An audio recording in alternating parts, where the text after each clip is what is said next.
بسم اللہ الرحمن الرحیم۔ السلام علیکم ورحمۃ اللہ وبرکاتہ۔ دوستو، آج آپ حضرات کے سامنے چمڑے کے موزے کے تعلق سے کچھ مسائل پیش کر رہا ہوں۔ کچھ حضرات ہیں جنہوں نے پوچھا ہے کہ مفتی صاحب، چمڑے کا موزہ پہننا کب جائز ہوگا اور کب جائز نہیں ہوگا، اور اگر چمڑے کے موزے میں کچھ سوراخ ہو پھٹا ہوا ہونے کی وجہ سے تو وہ کتنا بڑا ہو پھٹا ہوا جس کی وجہ سے مسا جائز نہیں ہوگا، اور مسافر کے لیے چمڑے کا موزہ پہننا کب جائز ہوگا اور اس کی مقدار کیا ہوگی، اور مقامی کے لیے یعنی کہ مقام پہ رہتے ہوئے چمڑے کا موزہ کتنے دن کتنے دیر تک پہنا جا سکتا ہے۔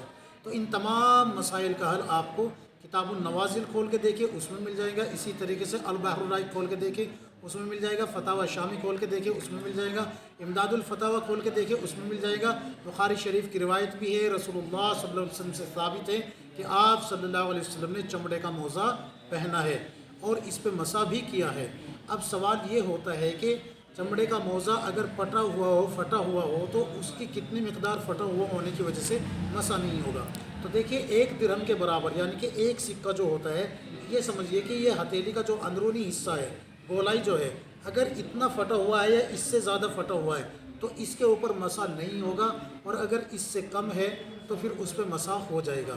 یہ تو ہو گیا چمڑے کے موزے کو پھٹا ہوا ہونے کی شرط کہ اگر پھٹا ہوا ہو تو ہوگا مسح یا نہیں ہوگا۔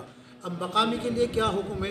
مقامی کے لیے چمڑے کے موزے کو 24 گھنٹے کے اندر اتار کے دوبارہ سے وضو کرنا ہوتا ہے۔ مثلا آپ نے ظہر کی نماز کے لیے وضو کیا اور مسح کر کے یا وضو کر کے موزہ پہن لیا، اب آپ نے 24 گھنٹے کے بیچ میں اس کو اتارا نہیں۔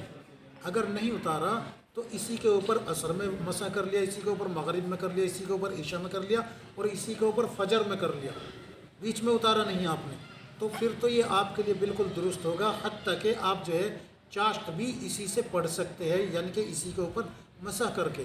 تو یہ تو ہو گیا مقامی کے لیے۔ جیسے ہی ظہر کا وقت شروع ہوگا، آپ کے موزے پہ مسح کی مقدار ختم ہو جائے گی، آپ کو پھر سے موزہ اتار کے وضو کرنا ہوگا۔ البتہ اگر آپ نے بیچ میں اتار دیا ہے تو اتارتے ہی مسح کا جو ہے حکم ختم ہو جائے گا، وضو ہی کرنا ہوگا۔ یہ تو مقامی کے لیے ہو گیا۔ مسافر کے لیے بھی سن لیجئے، مسافر، شرعی مسافر اس کو کہتے ہیں جس پہ قصر نماز واجب ہو جائے، یعنی کہ وہ اتنا سفر کر رہا ہو کہ 177 کلومیٹر کا سفر کر رہا ہو یا اس سے زیادہ کا سفر کر رہا ہو اور 15 دن سے کم کی نیت کر رہا ہو۔ البتہ اگر اس کو 15 دن سے کم کی نیت کرنے کے باوجود جس مقصد کے لیے وہ جا رہا ہے اس مقصد کو پورا کرنے میں اگر مہینہ، 2 مہینہ، 3 مہینہ بھی لگ جائے اور وہ اپنی نیت کو تبدیل نہیں کرتا، مسافر کی ہی نیت رکھتا ہے، تو پھر اس کے لیے قصر نماز بھی واجب اس پہ قصر ہی رہے گی، اور موزہ بھی 3 دن کی مقدار کے برابر ہی اس پہ مسح واجب رہے گا۔ یعنی کہ آپ نے ابھی ظہر کی نماز کے لیے وضو کیا، اب یہاں پر آپ نے وضو کیا ظہر کی نماز کے لیے، اس بیچ میں اگر آپ نے موزہ نہیں اتارا، اگلا دن ظہر کا آ گیا تو یہاں پر جو ہے یہاں بھی نہیں اتارا، تو یہاں سے بھی آپ نے اسی کے اوپر مسح کرتے رہے، ظہر بھی آ گئی، پھر سے جو ہے تیسرے دن کی ظہر آ جاتی ہے، تو یہاں تیسرے دن کی جب ظہر آئے گی تو اس ظہر میں آپ کو موزہ اتار کے مسح کرنا ہو، یعنی کہ وہ مکمل وضو کرنا ہوگا، پھر موزہ پہننا ہوگا۔ یہ اچھے سے سمجھ لیجئے، یہ میں نے آپ کو بالکل صاف اور واضح طور پہ بتا دیا ہے کہ اس طریقے سے مسافر کے لیے اور مقامی کے لیے یہ حکم ہے۔